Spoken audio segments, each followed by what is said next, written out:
If you are going to speak English, it is going to be very handy to you.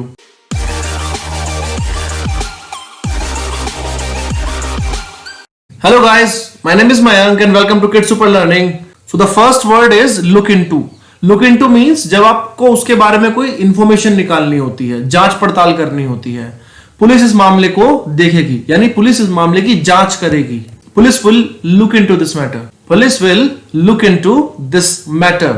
Take off. Take off मतलब उड़ना या उड़ान भरना, runway पर भाग करके उड़ान भरना, उस पूरे प्रोसेस को टेक ऑफ फ्रेजल वर्ब से संबोधित करते हैं। विमान 1 मिनट में उड़ान भरेगा।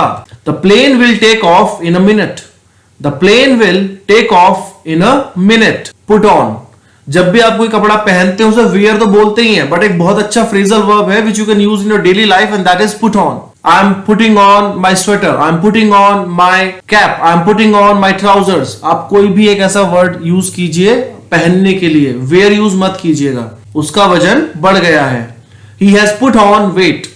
He has put on weight. तो वेयर तो सिर्फ एक लिमिटेड हो जाता है कपड़े पहनने के लिए, बट पुट ऑन में और बहुत सारे यूजेस भी आ जाते हैं। जैसे यहां पे हम पुट ऑन को यूज कर रहे हैं वेट बढ़ने के साथ में। उसने अपने दस्ताने पहन लिए और बाहर चला गया। लास्ट सेंटेंस में हमने वेट के साथ पुट ऑन का इस्तेमाल किया था, यहां पे हम कपड़े पहनने के लिए इस्तेमाल कर रहे हैं। उसने अपने दस्ताने पहन लिए और बाहर चला गया। He put on his gloves and went out. He put on his gloves and went out. Put off. तो पुट ऑन का मतलब पहनना, पुट ऑफ का मतलब कपड़े उतारना नहीं है या फिर वजन कम नहीं होना है। यहाँ पे पुट ऑफ का मतलब होता है बुझाना। फ्रेजल वर्ब्स के जो मीनिंग होते हैं वो लिटरल कभी नहीं लिए जाते। So if you are going to take the literal meaning you will be in a problem because you will be speaking wrong English. तो आप कभी भी इनके लिटरल शाब्दिक अर्थ मत लीजिएगा। सो पुट ऑफ का मतलब हुआ बुझाना, रोशनी मत बुझाओ। Don't put off the lights. Don't put off the lights. आप यहां रोशनी को रिप्लेस कर सकते हो मोमबत्ती से, दिए से, लालटेन से, किसी ऐसी चीज से जल रही हो। Don't put off the candle. Put up with मतलब बर्दाश्त करना या सहन करना। मैं तुमको सहन नहीं कर सकता। I can not put up with you. I can not put up with you. Put up रहना।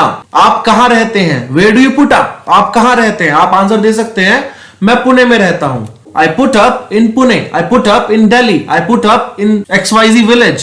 Wherever you are putting up, wherever you are staying, instead of stay, you should start using put up. Put down, लिखना। आप जब लिखते हो तो write इस्तेमाल करते हो। आप write को आज से छोड़ दो, आज से बोलो put down। अपना पता स्पष्ट रूप से लिखें। Put down your address clearly.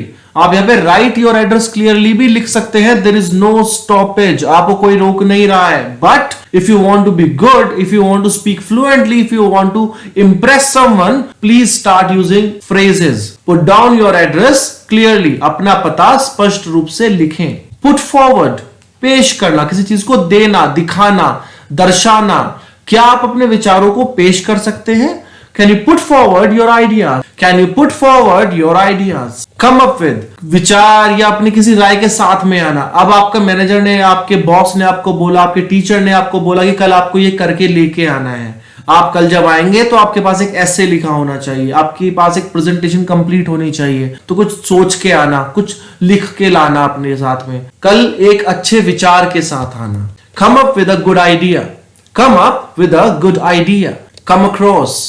Come across मतलब होता है कि वो निर्धारित नहीं था बट संयोग से ऐसा हुआ कि मिल गए या फिर टकरा गए, मुलाकात हो गई। आप रास्ते में कहीं जा रहे हैं और किसी और व्यक्ति से आपकी मुलाकात हो जाए तो कम अक्रॉस बोलते हैं। मैं पहले कभी किसी ऐसी से नहीं मिला। I've never come across anyone like her before. I've never come across anyone like her before.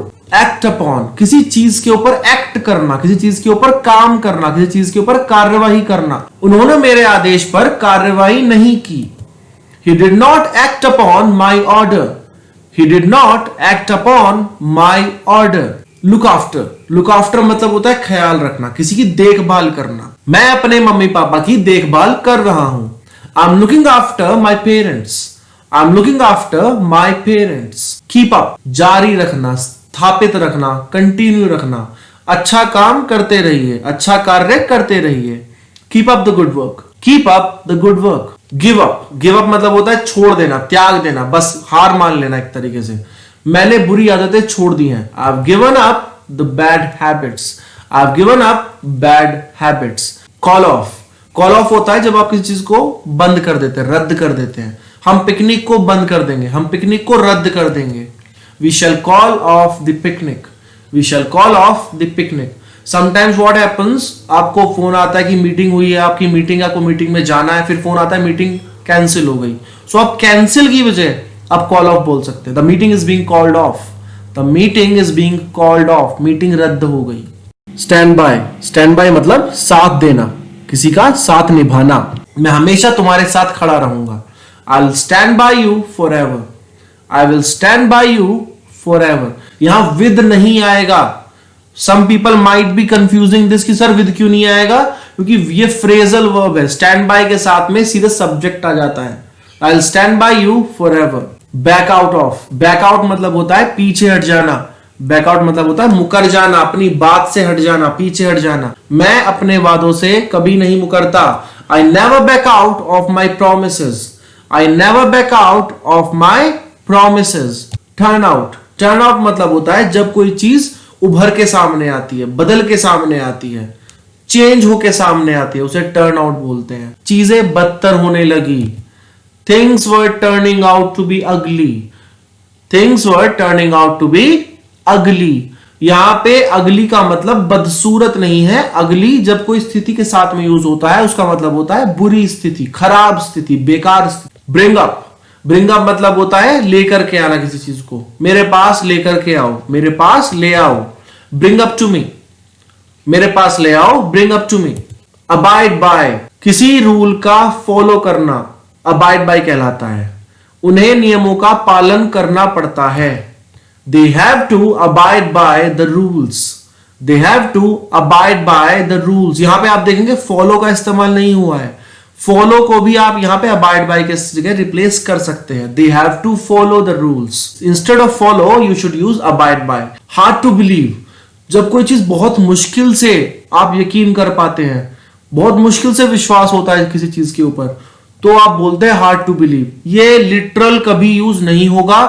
Hindi की लिटरल इंग्लिश बनाओगे तो गलत बन जाएगी। मुझे तो विश्वास नहीं होता, it's hard to believe, that's all. You don't need to say I am not able to believe this.